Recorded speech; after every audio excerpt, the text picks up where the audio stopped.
오늘을 살아가는 묵상 시간입니다. 오늘 본문 말씀 이사야서 9장 11절과 12절입니다. 그러므로 여호와께서 르신의 대적을 일으켜 그를 치게 하시며 그 원수들을 격동시키리니 앞에는 아람 사람이요 뒤에는 블레셋 사람이라. 그들이 그 입을 벌려 이스라엘을 삼키리라. 그럴지라도 여호와의 노가 쉬지 아니하며 그의 손이 여전히 펴지리라.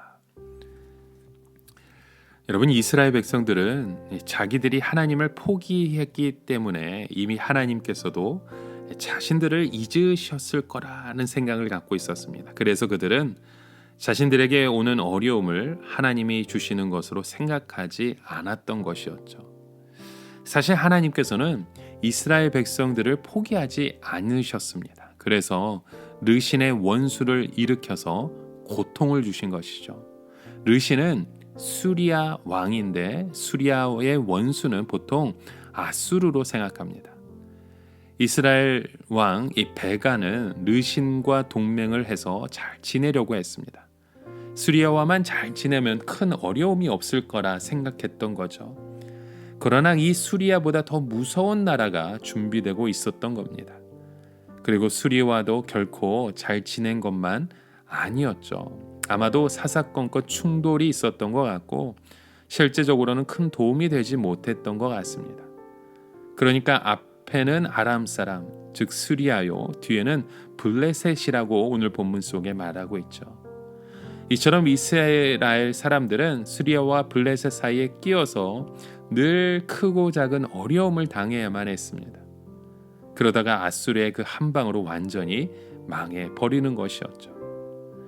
이스라엘 사람들은 자기들에게 닥치는 그 어려움을 하나님과 연결시켜서 생각하지 못했습니다. 왜냐하면 그들은 이미 신앙을 오래전에 팔아먹어버렸기 때문이죠. 그런데 하나님께서는 결코 이스라엘을 포기하지 아니하셨습니다. 그동안 하나님께서 가만히 계셨던 것은 이스라엘을 잊으셨기 때문이 아닙니다. 도대체 어떻게 하는지 일정 기간 한번 가만히 내버려 두신 것이죠. 사실 무서운 것은 이런 하나님의 간섭하지 않고 가만히 내버려 두시는 일들입니다.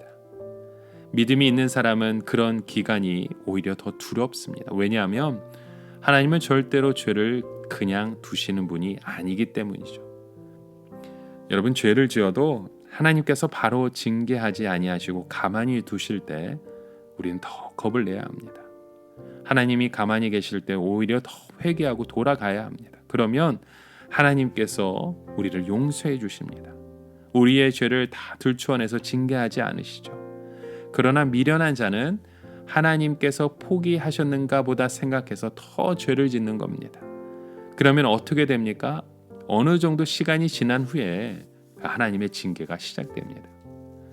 하나님 앞에서 가장 미련한 사람은 종교적 위선으로 하나님의 심판을 벗어날 수 있을 것으로 생각하는 사람입니다.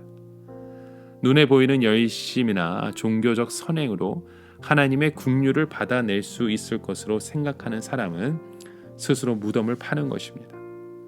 그리고 한 걸음 더 나아가서 적당한 인간관계만 맺고 지내면 어려움이 와도 살아날 수 있을 것으로 생각하는 사람, 그 또한 어리석기 그지없는 거죠. 여러분, 하나님은 우리의 중심을 보는 분입니다. 하나님 앞에서 가장 복된 사람은 하나님 앞에서 아무것도 내려놓을 것이 없다는 것을 인정하고 빈손으로 무릎을 꿇고 긍휼을 간구하는 사람입니다. 우리는 사람은 속일 수 있지만 하나님은 속일 수 없습니다. 우리가 살 수 있는 유일한 길은 하나님께서 우리를 불쌍히 여겨주시는 것입니다. 하나님께서 우리를 불쌍히 여기시기만 하면 모든 것은 한순간에 변할 수 있습니다. 아무리 전망적인 상황에 처해 있어도 하나님만 불쌍히 여기시면 한순간에 이 모든 것은 다 변하게 됩니다. 하나님께서 이스라엘 백성들을 꼼짝하지 못할 상황에 집어넣으신 그 이유가 무엇입니까? 이제는 제발 항복하라는 것이죠. 그런데도 그들은 바른 신앙으로 돌아오지 못했습니다. 하나님을 찾지 않았던 것이죠. 그 이유가 무엇입니까? 하나님이 자신들을 잊었다고 생각하고 있기 때문입니다. 하나님은 아무도 잊지 않으셨습니다. 하나님은 자신에게 한 번이라도 나온 모든 자들은 바른 신앙으로 돌아오기를 원하시는 분입니다. 여러분, 우리가 하루하루 아무 일 없이 사는 것 자체가 기적이요 하나님의 은혜입니다. 하나님께서는 그 앞에 나와서 무릎을 꿇고 용서와 긍휼을 강구하는 자를 결코 버리지 아니하십니다. 이렇게 하나님 앞에서 겸손한 것보다 더 많은 것을 얻는 방법은 없습니다. 그러면 하나님께서 이스라엘을 망하게 하시는 것은 결국 이스라엘을 포기하는 것이었을까요? 이것은 포기하는 것이 아닙니다. 호세아서 11장 말씀에 보면 하나님께서 이스라엘 백성들의 그 죄의 문제를 두고 고민하시는 장면을 보게 됩니다. 그들의 죄는 소돔과 고모라의 죄와 다를 바가 없었죠. 하나님께서 이스라엘을 그냥 포기하시면 바로 유황불로 내리게 되어 있습니다. 그런데 하나님께서는 이스라엘을 유황불로 멸망시키지 아니하시고 아수르의 포로가 되어 전 세계 노예로 흩으셨습니다. 그 후에 오순절 성령이 오셨을 때 복음을 듣고 하나님께로 돌아오게 하셨죠. 여러분, 우리가 이 소돔과 고모라라는 더 무서운 죄에 빠져 있는 우리의 현실을 보셔야 됩니다.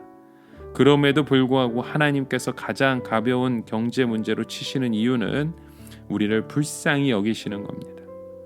우리가 하나님의 말씀으로 다시 돌아오면 하나님은 우리의 삶을 통해서 다시금 우리를 세워주시고 일으켜주십니다.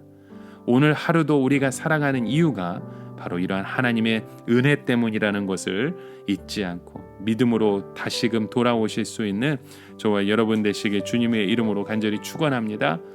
함께 기도합니다. 하나님 아버지, 우리를 절대로 포기하지 않으시는 분이 바로 우리 하나님 아버지임을 믿습니다.